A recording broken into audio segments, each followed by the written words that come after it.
Sign this check over to your brother or you are not walking out of here. My mother didn't wish me a happy birthday.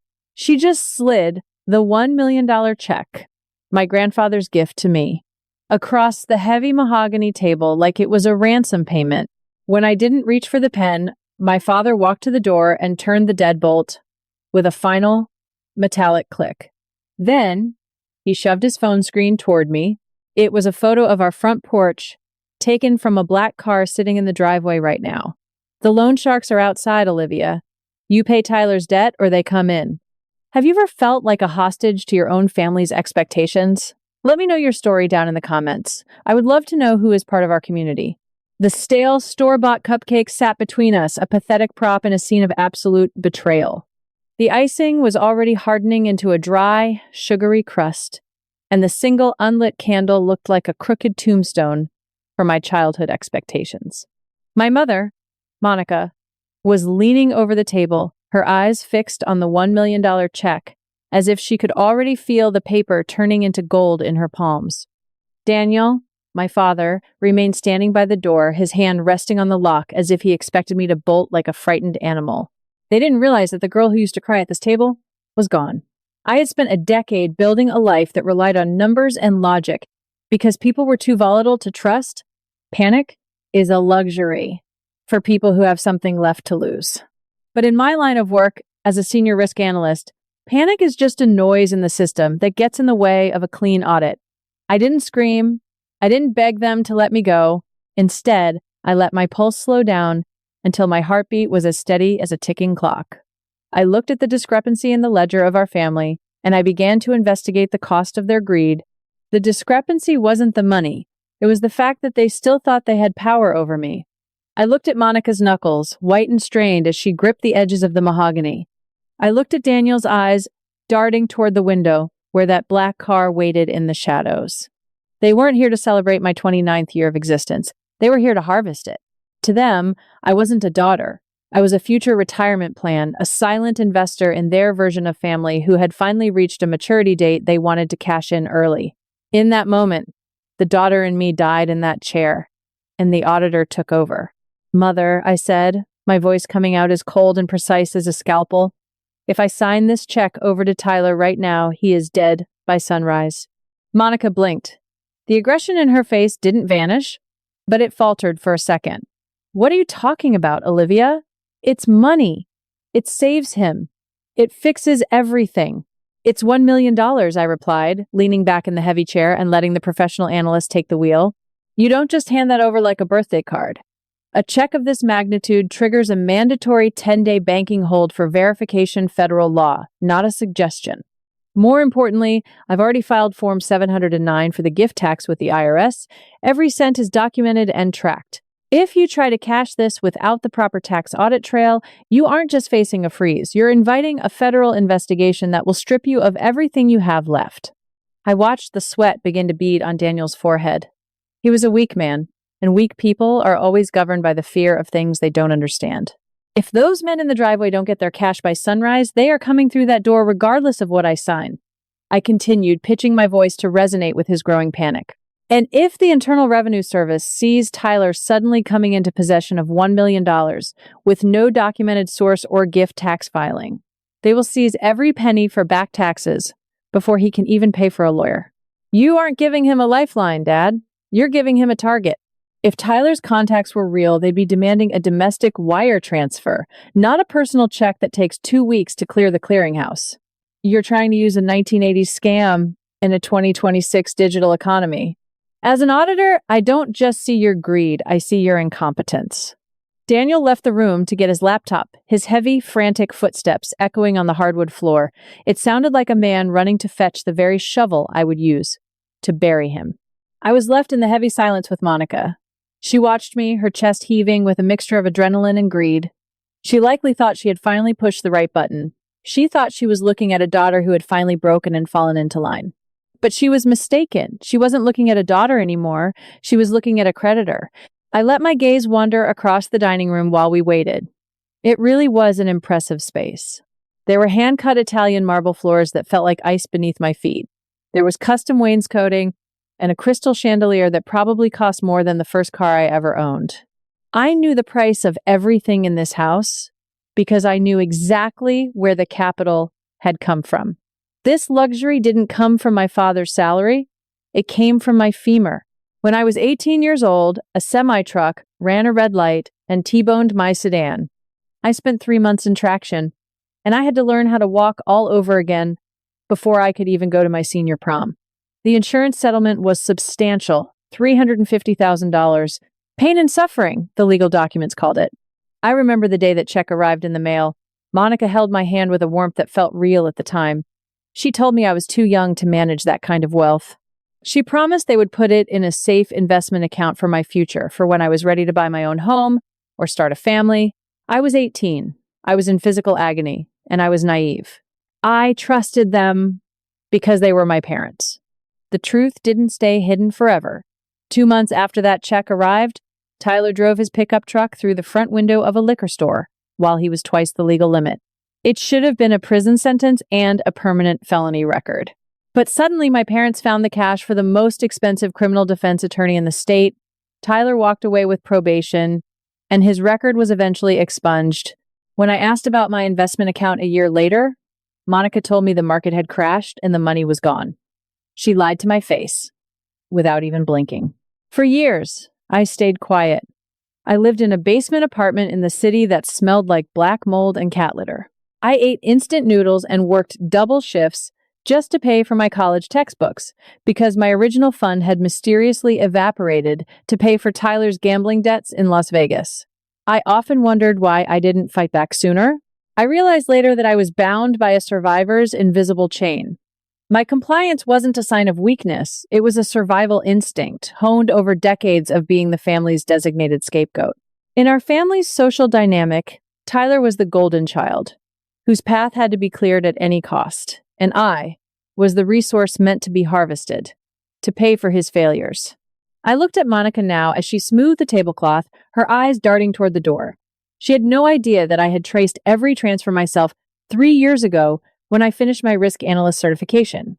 She didn't realize that every luxury in this room, every asset she was terrified of losing to loan sharks was already bought with my blood and my trauma. Reclaiming this house wasn't a scam or an act of revenge. It was a long overdue accounting. I was simply collecting on a debt that had been accruing interest for 11 years.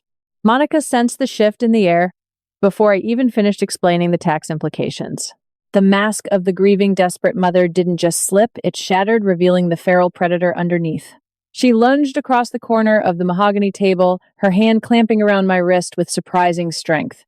Her designer nails, manicured to a sharp, expensive edge, dug into my skin until I felt the bite of pain. Her face was inches from mine, and her breath smelled like expensive wine and old lies. "You're helping us because you don't have a choice, Olivia," she spat, her voice a low, vibrating hiss.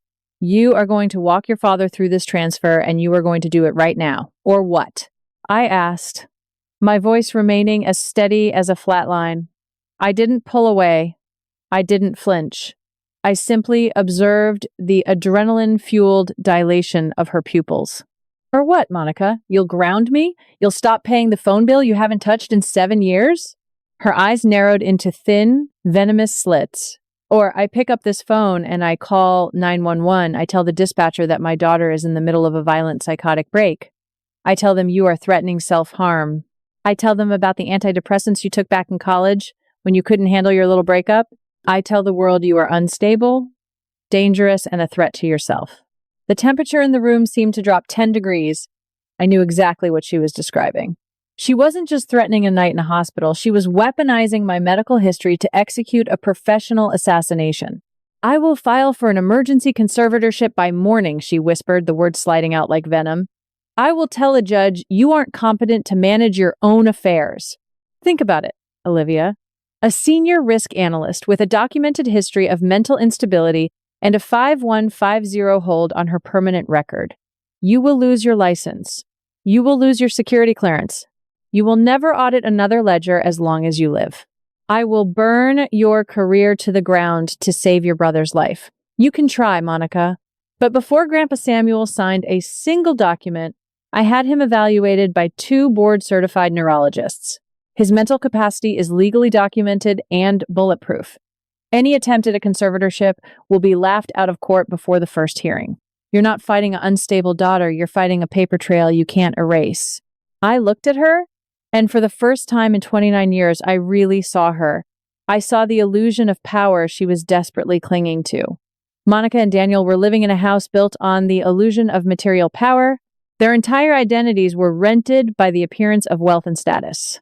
Without this house, without the Italian marble and the crystal chandeliers paid for by my trauma, they were nothing more than hollow shells with no internal value to keep them upright. Their status was a coat of paint on a crumbling wall. Looking into her eyes, I realized there was no love there. There wasn't even a basic biological bond. There was only a predator looking at a resource. She was willing to lobotomize my future and strip me of my autonomy just to keep the cash flow running for Tyler. She wasn't a mother. She was a hostile combatant.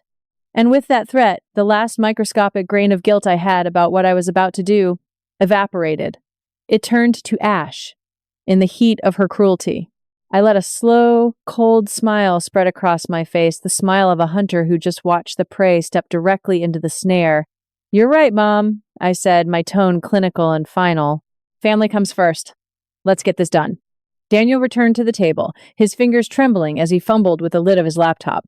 He looked at the window again, his skin slick with a cold sweat, terrified of the imaginary men in the black car. "We don't have time for a full legal review," I said, my voice cutting through his panic like a razor. "I have a corporate notary waiting in a digital lobby for a hostile takeover I was managing earlier. I can use the same merger code to push this asset protection through right now." I took the laptop from him, my fingers flying across the keys with a precision they couldn't possibly understand. To them, my job was a mystery, a vague source of income that made me useful. Now, that mystery was their gallows. I pulled up a standard quitclaim deed portal, but I spoke as if I were navigating a top-secret government server. "We are transferring the title of this brownstone into an anonymous holding company called Veritas Holdings Limited Liability Company," I explained, layering the lie with confident, rapid-fire jargon. "It is a blind trust shell. If those sharks run a title search tomorrow, they will see the property was liquidated to a corporate entity. You become judgment-proof instantly. The money moves through a series of offshore accounts. It is called layering. It is how the ultra-rich stay rich and how we bypass the 40% gift tax threshold entirely." Daniel stared at the screen, his eyes glazed over. He did not understand the difference between an LLC and a grocery list. But he heard the words tax-free and judgment-proof, and he nodded. Greed and fear are the two most powerful distractors in the world. They were so busy looking at the black car in the driveway that they never saw the predator sitting across the table. "Veritas," Monica whispered, her eyes fixed on the green loading bar. "Who owns that?" "It is a blind trust, Mother," I replied. "That is the whole point. No names, no paper trail. Only the capital moves." In reality, Veritas was a company I had registered 2 years ago. It was named after the Latin word for truth, and it was about to become the most expensive lesson they would ever learn. The video call connected to the 24-hour notary service. A woman in a gray blazer appeared on the screen, looking bored and eager to finish her shift. She went through the standard identity verification, her voice a monotonous drone. "Olivia, this trust," Daniel hesitated, his finger hovering over the trackpad. "It transfers the house back to us after the debt is settled, right?" I looked him dead in the eye. My expression, a mask of professional integrity. "The contract follows the money, Dad. Once the debt is cleared, the asset creates balance." It was a technically true statement. The debt was the $350,000 they had stolen from me, plus 11 years of compounded interest. The balance was the brownstone. "Sign it," Monica ordered, her voice sharp with triumph. Daniel clicked. Monica clicked. The digital notary stamped the screen, the seal turned green, and the confirmation email pinged on my phone. The house was mine. I closed the laptop with a soft, final thud. The digital snare had closed, and they were still smiling as they walked into the cage. Daniel was still leaning against the heavy velvet curtains, his breath fogging the window as he watched that black car in the driveway. He looked like a man waiting for his executioner, but I knew better. Now that the house was legally mine, I had no reason to maintain the firewall between my curiosity and their secrets. I kept my fingers moving on the trackpad, but I wasn't looking at the trust documents anymore. I was looking at the subdirectories of the laundry list they had used to justify this ransom. He is still there, Daniel whispered, his voice cracking like dry parchment. Monica, we have to get that money to him now. If the notary is done, give us the check. I didn't look up. There is no black car, Dad. Or at least, there isn't one that matters. I turned the laptop screen toward the center of the table. I'd pulled up a trace on the threatening text messages Daniel had received from the supposed loan sharks. I had spent my lunch breaks for the last 6 months performing a quiet audit on our family's digital footprint. The metadata didn't lie. Those messages hadn't been sent from a burner phone in a dark alley. They had been sent from an encrypted application registered to an internet protocol address that matched the router sitting in Daniel's home office. Actual loan sharks don't idle in high-security neighborhoods like this, where private patrols pass every 20 minutes and the police response time is under 3 minutes. They're smarter than that. That black car was just a rental you hired to play a part in your little theater production, a desperate prop for a desperate lie. They weren't being hunted by criminals. They were the criminals. Monica's face went from a triumphant red to a sickly, pale gray. She tried to reach for the laptop, but I pulled it back. I didn't just audit the messages, I said, my voice clinical and flat. I followed the money trail from Grandpa Samuel's estate. You've been telling me for years that Grandpa was losing his edge and that his investments were failing. But the ledger shows a different story. I scrolled through the filtered spreadsheets. Over the last 5 years, $480,000 had been siphoned out of Grandpa Samuel's primary trust through a series of maintenance fees and legal consults that led directly to a shell company Tyler managed. They weren't trying to save Tyler from loan sharks. They were using Tyler to launder the money they had been embezzling from Grandpa for years. The debt Tyler supposedly owed was just a fabrication to explain why $1 million of my inheritance needed to vanish into their accounts. They were desperate because Grandpa had ordered a full forensic audit of his own estate for his 80th birthday next month. They needed my $1 million to plug the hole they had dug in his accounts before his lawyers realized they had been robbing him blind. My compassion had been a luxury they had overdrafted for years to fund their own fraud. I looked at the $350,000 of my stolen settlement and the millions they had taken from a man who trusted them. They weren't just greedy, they were systematic predators. The black car wasn't a threat from the outside. It was a reflection of the darkness that had been living at this dinner table since I was 10 years old. You are a senior risk analyst, Olivia, Monica hissed, her voice trembling with fear. You know how this works. We did it for the family. We did it to keep everything together. No, I replied, clicking a final command that sent a copy of the audit to Grandpa Samuel's legal team. You did it because you thought the scapegoat would never learn how to count. But the balance sheet is finally clean. And you are deep in the red. The green light on the laptop screen didn't just signal a successful deed transfer, it signaled the end of my life as a family resource. The digital seal was emerald and glowing a final, unchangeable fact. Veritas Holdings, my company, now held the title to the Boston Brownstone. Monica's face was a map of greedy triumph as she reached for the check on the table. The house is safe, she whispered, her voice trembling with the high of a successful heist. Now the check, Olivia, sign it over.